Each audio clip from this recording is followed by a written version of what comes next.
Hi, I'm Don. Today we have an unboxing video.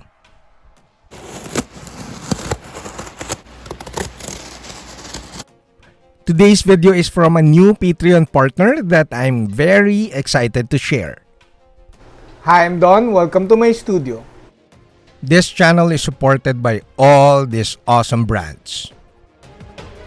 Today, we unbox and build some resin miniatures from KROMLECH. This package arrived via FedEx, I think, a couple of days ago. I just finished doing miniature painting with oil paints when this package arrived, and I had to put those aside and I really had to build this. But before we move on to the unboxing and building of these models, I'll do a shameless plug. Basically, Patreon partners are companies or brands that are subscribed to my Patreon partner tier level, and they are entitled to one video per month. So I think KROMLECH will be subscribing next month, and I will be starting to do collab work and do videos of the painting of these miniatures, starting next month. So that's basically it. I no longer paint for free before I get models and then paint them here and practically promote the brands, which are okay. But since I learned to monetize my painting last year, around August of last year, I'm kinda only paint your stuff if you're a Patreon partner. Okay, so that's it. Now back to the models.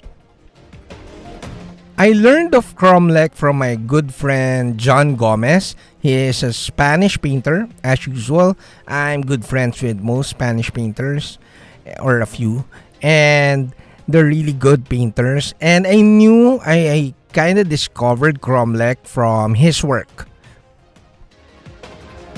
I think KROMLECH is well known as a bits company. They produce really good resin bits so that you could customize your army.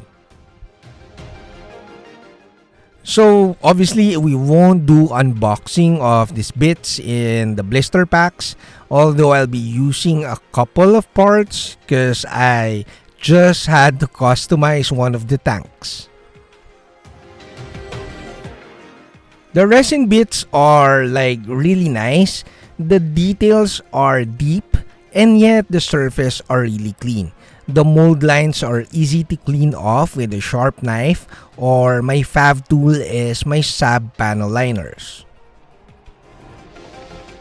We're not really unboxing these blister packs, but I did use a handful of pieces from them when I customized a couple of the tanks and of course the base of the commander. After building all the models, after a couple of days of building, I ended up with a lot of bits, with a lot of extra parts. And I'm very excited because I could use them to customize future builds.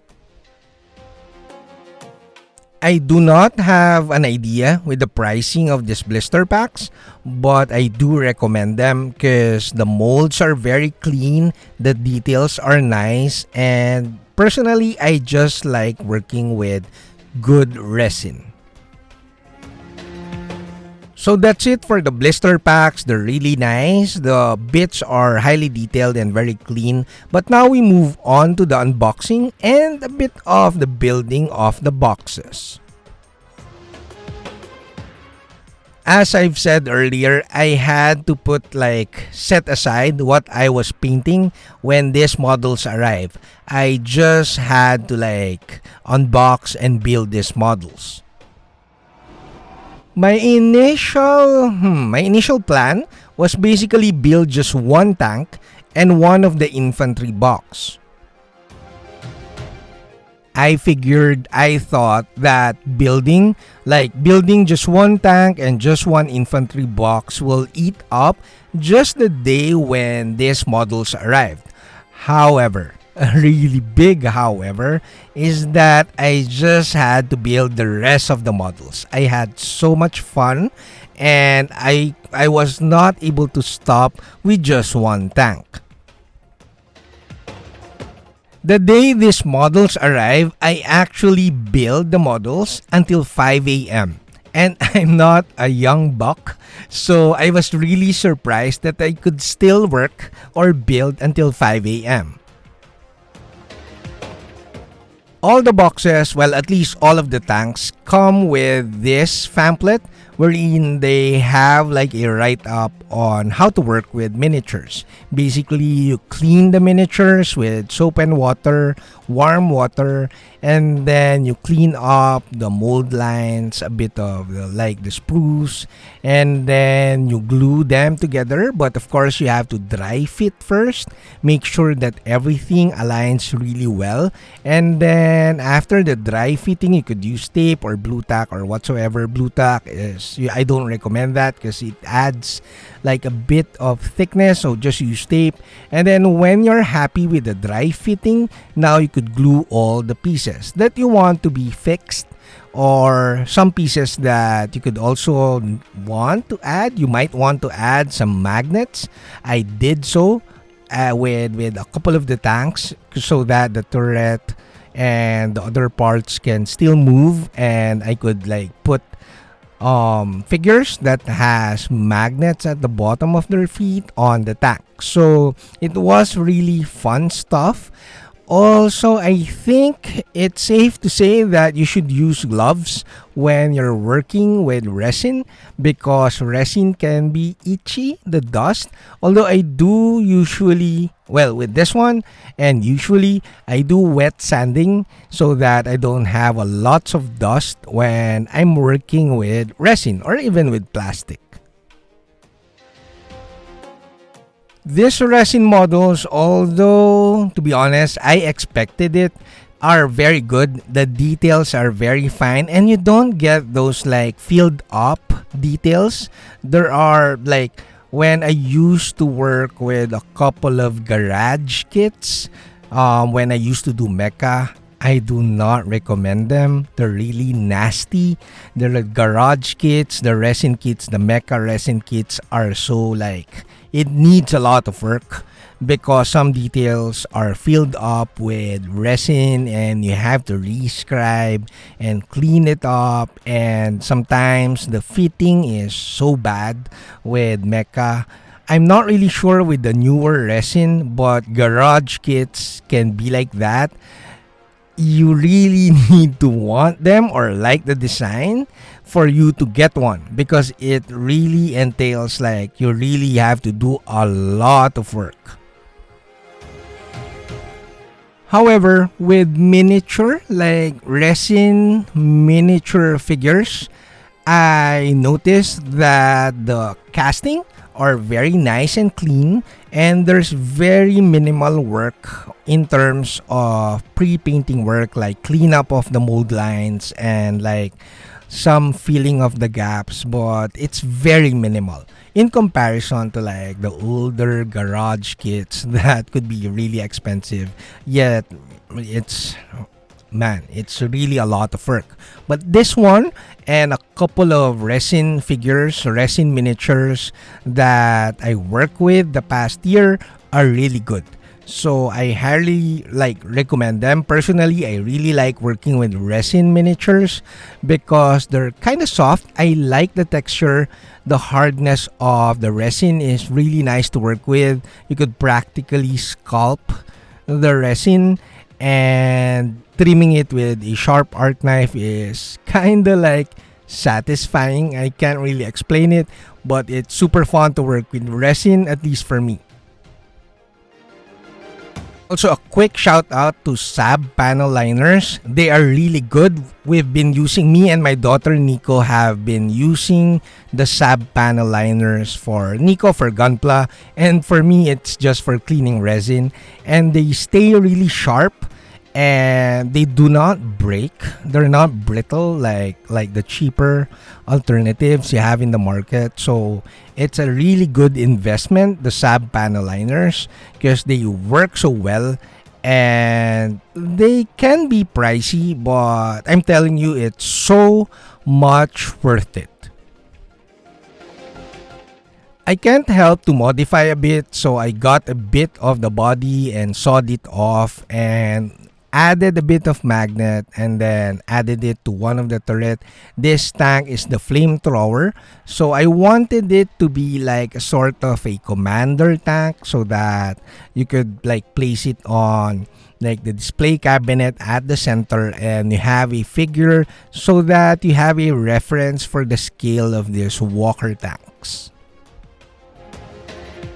I must admit, I'm not familiar with wargaming. The last time I played a war game was with my son, and that was 2015. And my son was like, must like be like 8 years old back then. And we had so much fun, but I just cannot like buy an army for myself and buy an army for my son. That will be like, I tried. I have Death Guard now, and my son has like Ultramarines, but we kind of stopped because you need a lot more tanks and you need a lot more stuff to have a pretty good army. So I'm more into playing tabletop with my daughters and my son, and with wargaming, I'm not really familiar, especially the rules these days and stuff like that. But after building all these tanks, I'm actually thinking of like at least creating an army, a full army just for myself and just for the display cabinet. The collaboration and the series of videos with KROMLECH will start next month, but seriously, I'm kinda like refraining myself from painting one of the tanks at least.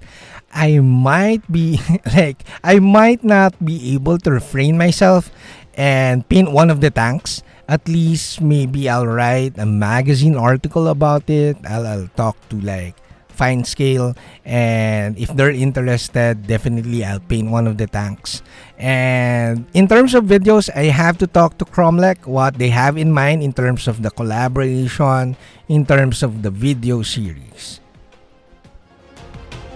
After building this model, especially the tanks, I'm kinda like really into trying to buy a bit more tanks or like start to collect sci-fi again. I'm more into fantasy, but these models kinda convince me that sci-fi rocks basically. So, and looking at them, even though they're still unpainted on the display cabinet, they look really good, especially with the models. Also, I was kind of surprised, especially if these are accurate. 28mm is substantially smaller than the standard 32mm. KROMLECH calls this epic scale, which is truly epic because you could actually see the scaling of the smaller figures with the tanks, and the tanks feels bigger because of the scale of the figures. And lastly, because the tanks are practically solid resin, they're really heavy. It feels like they're half a kilo each, maybe 0.4 kilo, but they're practically very heavy. And I love the heft. I love the feeling of like carrying them around and looking at them whenever I'm taking a painting break. So that's it. I hope you're looking forward to the painting of these KROMLECH miniatures, and do subscribe to the channel or consider being a patron. That's it, Pansit!